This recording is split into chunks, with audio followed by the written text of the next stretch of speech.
नमस्कार। प्रिय प्रवास महाकाव्य का छठा सर्ग, जिसमें कृष्ण के वियोग में ब्रजवासियों की दशा, माँ यशोदा की स्थिति, अंत में राधा की स्थिति का अंकन हरिवंश जी ने किया है। हम पढ़ रहे हैं कि माँ यशोदा कृष्ण का कोई संदेश पाने के लिए, कृष्ण को देखने के लिए इतनी उत्सुक हैं, इतनी अधीर हैं कि मथुरा की दिशा से चलकर आने वाला कोई पथिक आता है तो उसकी ओर वे बड़ी लालसा से देख रही होती हैं। और जब उन्हें यह आभास होता है कि बड़ी तेज़ी से पथिक चलता है, वह उसी के घर की ओर आ रहा है, तो वे खुशी के मारे पागल सी हो जाती हैं, दोनों हाथों से अपना कलेजा थाम लेती हैं। और इतना ही नहीं, वह पथिक जब दूसरी ओर मुड़ जाता है तो वह इतनी दुखी हो जाती हैं कि उनके जो दोनों हाथ कलेजा थामे हुए थे, वे ही दोनों हाथ आँखों को ढक लेते हैं, आंसू पोंछने लगते हैं। उस दृश्य से अपने आप को अलग कर लेते हैं, पथिक को देखना नहीं चाहती। जब उनके घर की ओर आ रहा है तब ठीक है, अन्य दिशा में मुड़ गया तो वह पथिक उनके किसी काम का नहीं।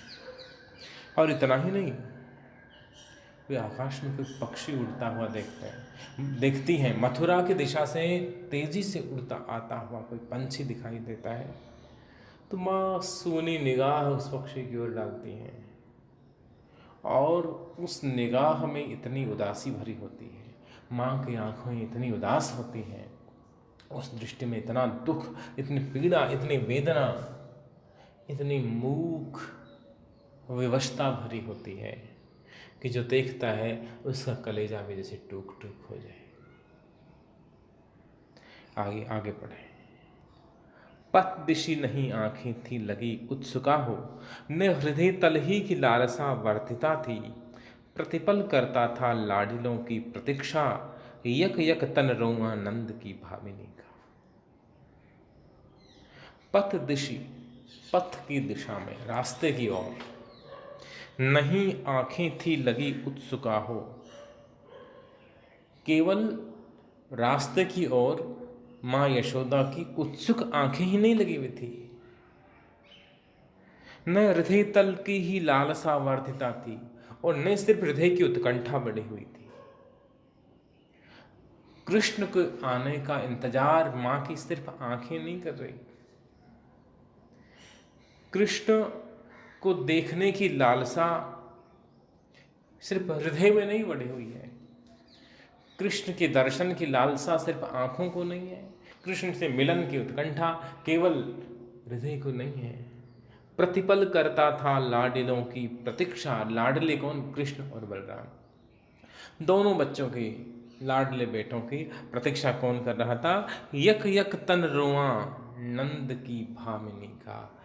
नंद की भामिनी, नंद की स्त्री जो यशोदा हैं, उनके तन का एक एक रोआ, एक एक रोम, रोम रोम इंतजार कर रहा था। कृष्ण की प्रतीक्षा माँ यशोदा के शरीर के एक एक रोम को है,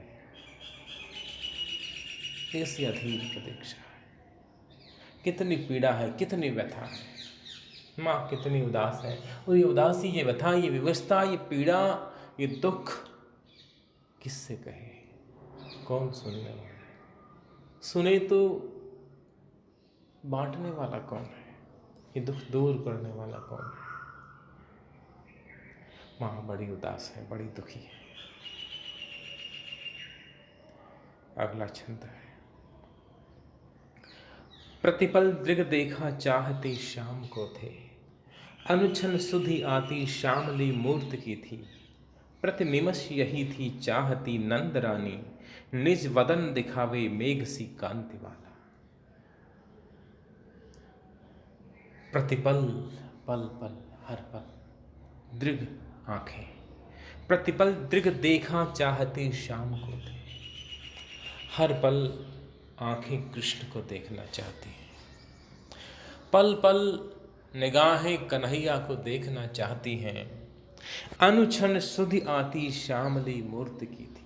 अनुक्षण, क्षण यानी क्षण, अनुप्रति, प्रत्येक, प्रत्येक क्षण, हर एक पल सूधी आती याद आती श्यामली मूर्ति की थी। कृष्ण की जो सांवली सलोनी मूर्ति थी, कृष्ण की जो सांवली सूरत थी, कृष्ण की जो श्याम छवि थी, वह पल पल याद आया करती थी, क्षण क्षण याद आया करती थी, हर एक पल याद आया करती थी। प्रति निमिष यही थी चाहती नंद रानी। निमिष का मतलब भी क्षण होता है, निमिष का अर्थ भी पल होता है। प्रति निमिष यही थी चाहती नंद रानी, हर पल नंद रानी यशोदा यही चाहती हैं, निज बदन दिखावे मेघ सी कांति वाला। मेघ के समान कांति वाला, जो घन इव श्याम है, घनश्याम है, जो बादल की तरह सांवला है, वह बादल की तरह कांति वाला जो घनश्याम कन्हैया है, वह निज वदन दिखावे। वदन यानी मुख, हालांकि बदन मुद्रित हुआ है इसमें, बदन का अर्थ शरीर होता है। अर्थ ले सकते हैं कि वह अपनी छवि दिखाएं, अपनी देह यष्टि के दर्शन कराएं। माँ को, कन्हैया को पूरा देखना है, समूचा ही देखना है। सिर्फ मुख देखने से संतुष्ट नहीं होगी, कन्हैया के हाथ देखने हैं, हाथों की अंगुलियां देखनी, नाखून देखने हैं, पाँव देखने हैं, गोद में सिर रख के दुलाराना है। तो वदन नहीं बदन ही देखना चाहती है और प्रतिपल चाहती है। सामान्य अर्थ में भी ये कविता बड़ी सुष्टु है, बड़ी रसिक्त है। और यदि इसकी हम अलौकिक अर्थ की ओर बढ़ना चाहें तो कृष्ण को देखने की लालसा किसे न होगी। माँ की आंखें प्रतिपल कृष्ण को देखना चाहती हैं और पल पल हर क्षण उन्हें कृष्ण की जो सांवली सलोनी सूरत है, कृष्ण की जो मनमोहिनी मूरत है, वह याद आ रही है। और हृदय से वे यही चाहती हैं कि कन्हैया आकर उन्हें दर्शन दे, कन्हैया आकर उन्हें अपना मुख दिखला दे।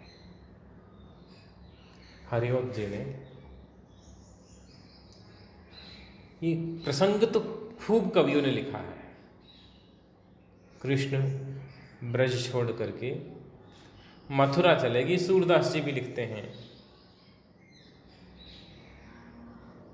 कि संदेशो देवकी सो कहियो।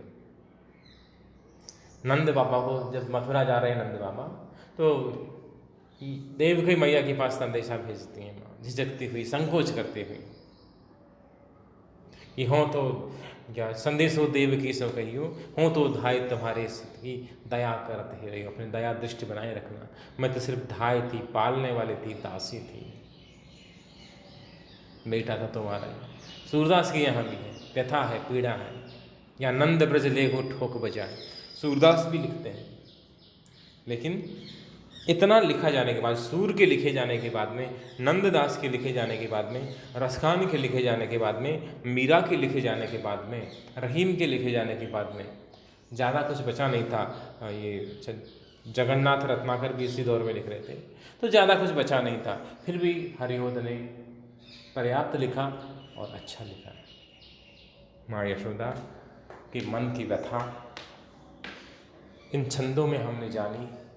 संस्कृत का वर्णवृत्त है, संस्कृत का छंद है मालिनी।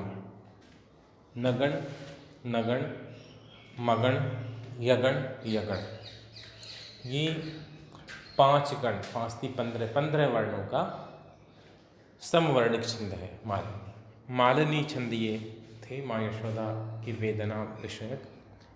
आगे जब हम क्लास पढ़ेंगे तो पुनः मंदाक्रांता छंद जैसा आरंभ में था, सर्ग के आरंभ में था, मंदाक्रांता छंद पढ़ेंगे।